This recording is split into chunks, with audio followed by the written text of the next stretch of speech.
ExpoTV.com reporter Ted Nesi. Welcome to Executive Suite. I'm Ted Nesi, always glad to have you with us. Later on the show, we're going to talk about an industry some people thought might start to disappear, but that's not the case, and that's books. And authors in Rhode Island, as well as independent bookstores, what they're up to in that world. We're going to hear from the president of the Rhode Island Authors Association about all that. But first, I'm very pleased to be joined by the chairman and CEO of Utilidata, Ed Hammersla. Ed, thanks for being here. Thank you.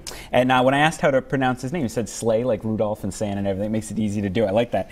So, Ed, we've talked about Utilidata on the show before, but we haven't had you on. You took over as CEO in February 2017. The announcement came out. In layman's terms, can you lay out what exactly Utilidata does so people understand what you do at your company? Sure. We're a software company with very cool, powerful software that helps utilities manage their portion of the electric grid and saves consumers money.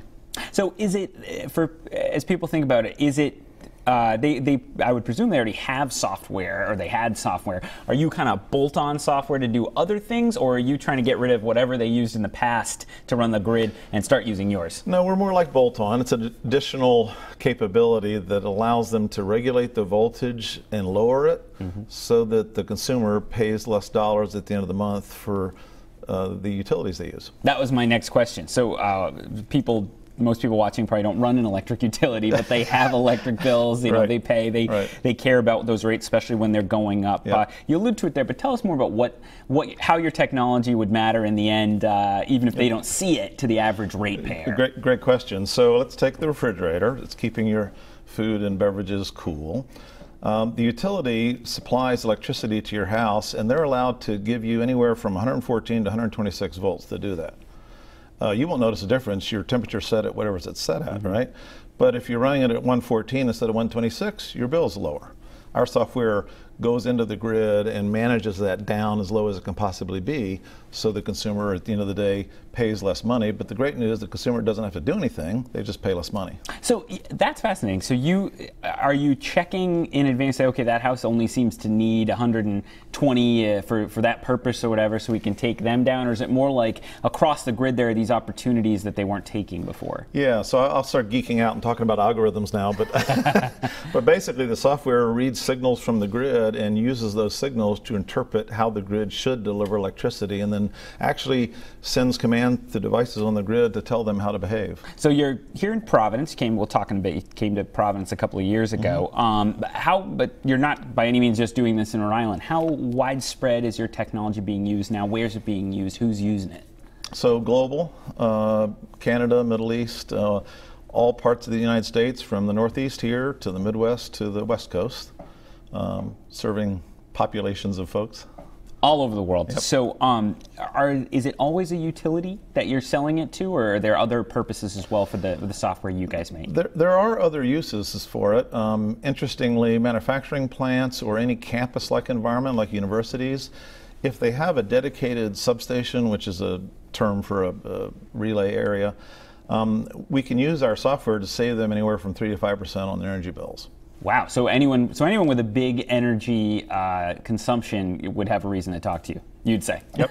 I'm sure there's someone who will take their call. Right.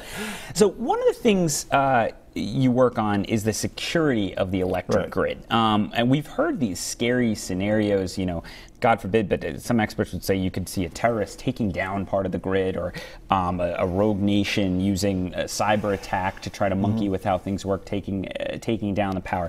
How serious do you think that threat is? We haven't, thank God, seen much of that happening in the U.S., those kind of big losing power at that scale. But how big of a threat do you think it is?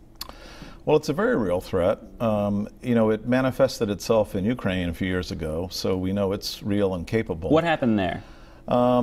People put malware into the grid and took over commanding devices to do certain things that would cause harm. And the grid is really made up of a huge amount of very interesting electromechanical devices, right? And those devices are sent control messages from various computers, right? So if I can get in and mess up the control messages, or if I can put my own piece of software out on the grid and send messages to those devices, I can cause great harm. Why do you think we haven't seen so far? Have we gotten lucky? Have companies been taking the steps necessary to protect themselves from this? Why haven't we seen what happened in Ukraine happen in the U.S.? So the grid is amazingly resilient, number one. Number two, because it's different than a computer system and is actually doing physical things, there are classes of malware that it is immune to. So it's not true that every piece of bad software or malware in the world can hurt the grid. At the same time, the grid is becoming more and more vulnerable as people put more smart devices on the grid, more home systems like Next have access to the internet, et cetera, et cetera. So whenever you let the internet connect to a portion of the grid, you're increasing the vulnerability. Oh, interesting. Okay. So what are you guys doing specifically to try to help the utilities address the threat? You know, we were talking about managing the energy users. This is a different application of your software. It turns out, since our software is already on these devices anyway, in order to make them efficient, we also need to know that they're behaving appropriately, and if they're not, we can tell you why. So the way to best secure the grid is to manage the behavior of the devices on the grid. And the reason I say that is you can't protect the grid with a boundary device like a firewall because it's spread over thousands of miles in our neighborhoods. It's so diffuse. Right, and I can't protect it by trying to secure every device on the grid because there's literally thousands and thousands of devices made by different people, and that's hard, right? But what I can do is watch for the behavior of those devices, and when they start behaving badly, I can alert someone and we can do something about it. Can you, to what extent, I think of the Christmas tree line of lights, and they tried to change it so one doesn't take out the whole line of lights now. To what extent can you do that with the grid? Isolate if some bad actor is trying to get in there and do something bad and say, okay, we're turning off that little section, but you know, we don't have to take down all of Rhode Island or New York or whatever. Well, that's where the visibility is really important, right? So getting visibility into, hey, this device is behaving badly, so let's look at this device and only those right around it before it spreads and hurts a greater population. It's the kind of thing that nobody talks about until the day it becomes the biggest story in town. All right, exactly. We're going to take a break. We come back, we're going to talk more with Ed Hammersla. He's chairman and CEO of Utilidata. Stick with us on Executive Suite.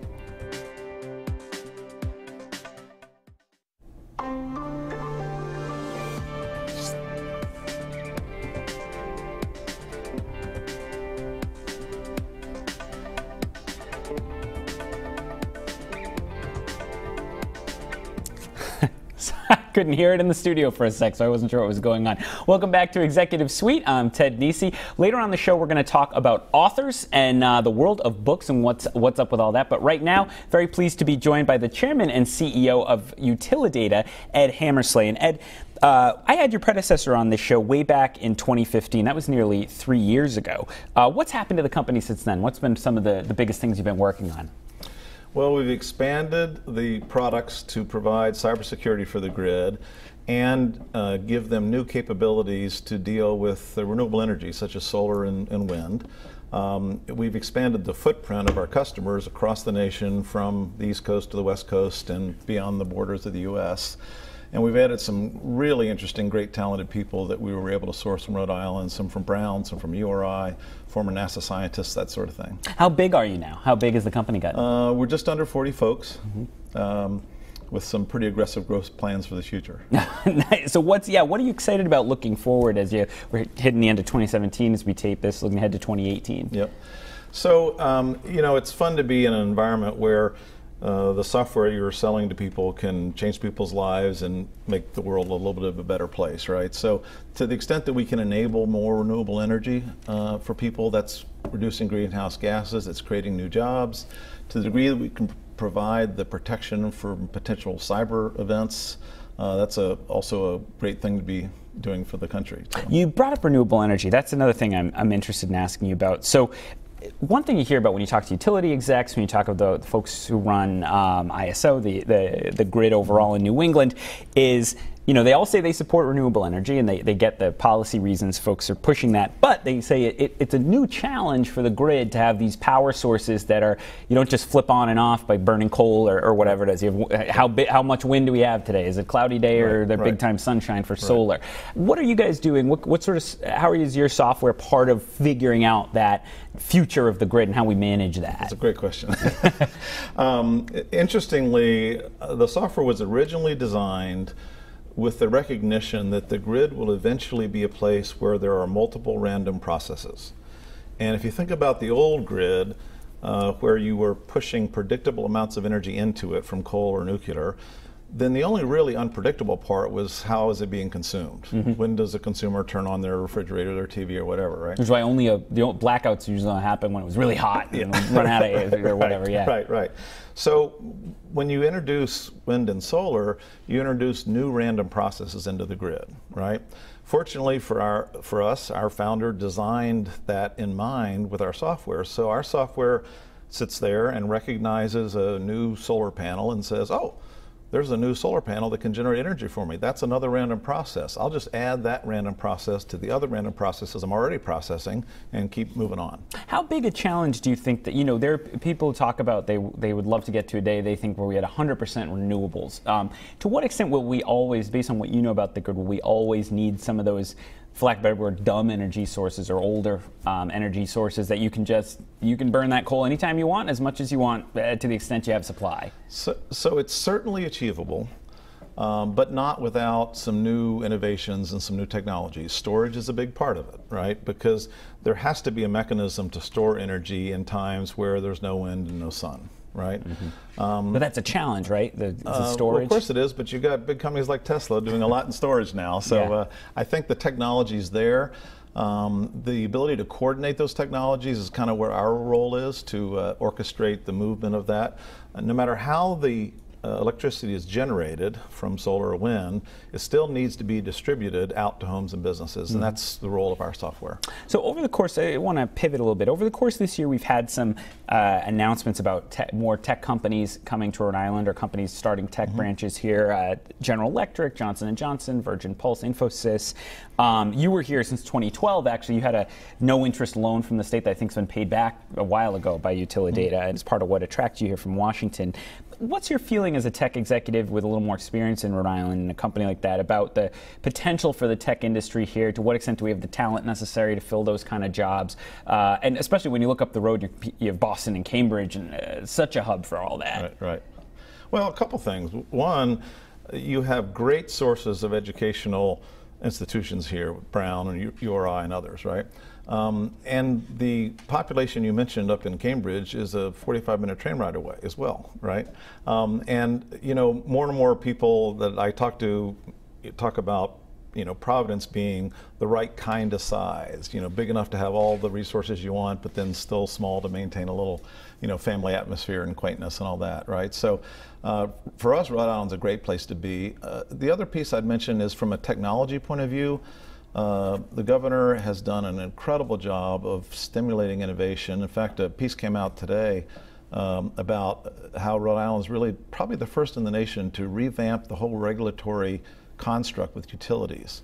And we've got some utility commissioners here in the state that are, former entrepreneurs and McKinsey consultants who really have lean forward into this and ask the question, how do we future-proof the state for energy in the future, right? So it's great to be part of that, and it's great to work in that environment. So we are coming up to the end of the segment, but I have one quick question for you. Of course, I was reading your bio on the website, and it notes you have a bachelor's degree in biblical archaeology. Do you still, not every day you see a tech executive with that background, do you still maintain interest? Are you interested when they find a new tomb or a relic or something like that? That's kind of an academic hobby. My dad was a researcher at Bell Labs, and I passed all my math stuff very early, and I got a little bit bored, so archaeology sounded like a fun thing to do. So it's an academic hobby that I still keep up a little bit. So you must go on a hike and you're seeing the Indian artifacts or whatever, and really fascinating. It just shows everyone is more complex than the one hat we might wear day to day, right? Right. Ed Hammersla, thank you so much for being here. Chairman and CEO of Utilidata. Don't go away, though, because coming up next, we're going to talk to Stephen Porter. He is the president of the Rhode Island Authors Association. We're going to talk about the book industry. Stick with us on Executive Suite.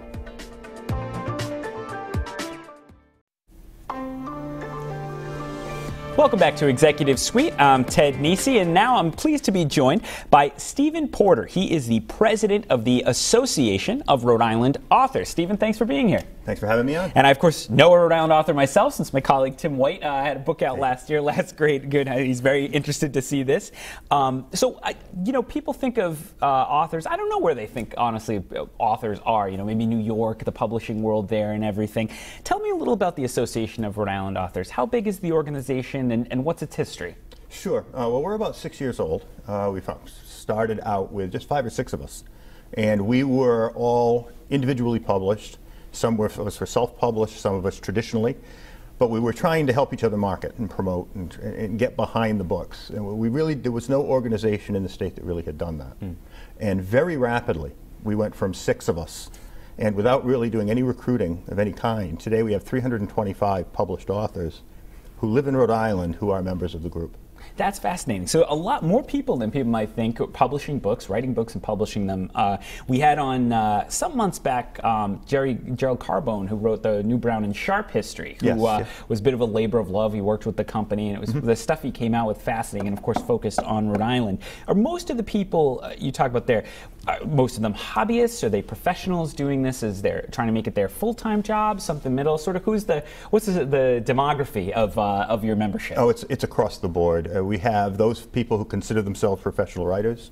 They may be working on their 10th, 20th, 30th book, and they've written since they were young, and they have a whole different levels of success. And we also have a number of people in the group who are just starting out, maybe writing their first book, maybe thinking about writing their first book. Or they just have one story to tell. They've done something amazing or extraordinary in their life, and they want to get that in print. And is it how much is it people doing fiction? How much people doing nonfiction? It's split right up the middle. Really? We have a lot of novelists, romance writers, mystery writers, science fiction writers, but a lot of folks in the business community who have written books about their own areas. A lot of memoirs. A lot of folks who have done something interesting, who have lived interesting lives, who want to tell their story. And then folks that just want to preserve their story as their legacy. Interesting. So the 2017 holiday shopping season is here, and you actually have an expo coming up where a lot is going to be on display. Tell us about that and how long you've been doing that. Sure. Well, it's our 5th annual. The first one we did 5 years ago, we weren't sure anyone would show up. We grabbed a couple of dozen authors, we tossed them in a room, and then we held our breath and crossed our fingers, and hopefully we thought the crowd, and they did. And it told us right away that people were interested. This year we have 135 authors on Saturday. The second at Rhodes on the Patuxent will all be there selling and signing their books, showing off their work. So it's grown dramatically in the last 5 years, and we're really almost hard to find venue space where we all fit. So you have a couple of people there, some bigger name authors or people who've done a lot, not to downplay what the others have done. One of them, a fascinating story, people might not know this. Tell us a little about Marie Force. She's one of the people who's going to be there. Yeah, Marie's one of our headline authors, and I'm sure I'll get the statistics wrong, but I think she's written about 25 to 30 novels at this point. She's a romance writer. She's both independently published or self-published and traditionally published. And I think to date she's had somewhere in the realm of 6 million books sold. That's an astounding statistic. And she lives right here in Rhode Island. She lives in Jamestown. And I think what's more astounding to us is when we talk about writers in the arts community, we're so in tune in Rhode Island to our arts and what the great music scene, the great theater scene. Yet when we have successful authors like that, it's like a surprise, really. Yeah, and they live here.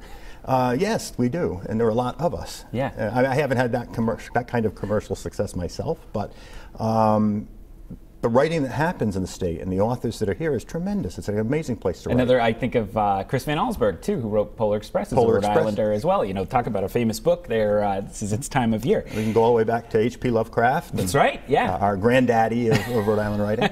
So you and your wife founded a company 3 years ago, Stillwater River Publications. That's right. And you've published more than 100 books, some of your own as well as other folks' books.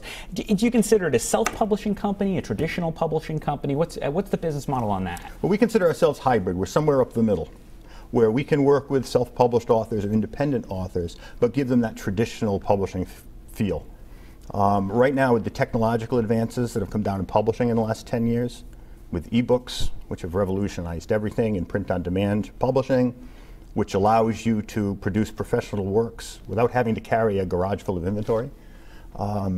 It's kind of revolutionized things. So it's opened the door for a lot of new writers who can now bring their works to market. But once they walk through that door, they're not quite sure what to do. So as a hybrid publisher, we can take the manuscript, create a book, put it out there for sale, and get that author off to the right start. There are so many books published. Obviously, there's the big best-selling books that you see on the lists and that get a lot of push at Barnes & Noble or wherever. And then, of course, there's lots of independent books. You have self-published ones. Amazon peddles a lot at low prices sometimes. How do you get books to be found, especially a book that doesn't have, Hyperion or Penguin, whichever big publisher is putting all that money behind it on marketing? How do you get the books found? Oh, it's a challenge. And through organizations like the Association of Rhode Island Authors, we're able to do a lot of events. We try to collaborate with each other so that rather than one unknown author trying to force their way into a bookstore to do a book signing, let's say, we can bring a group of authors in together, where now it's an event. You can bring all your romance people in or your science fiction people in.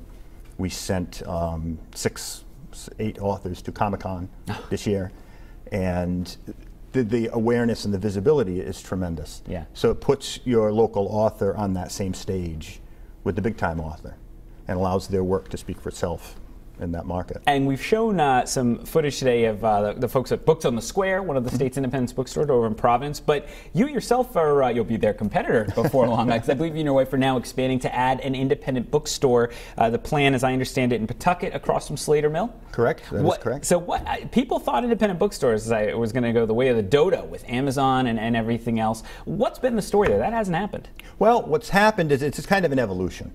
I think the fact that the independent bookstore we were going out was somewhat overstated over the last 10 years. But really what's happened is it was those big box stores that came in, back about 15, 20 years ago.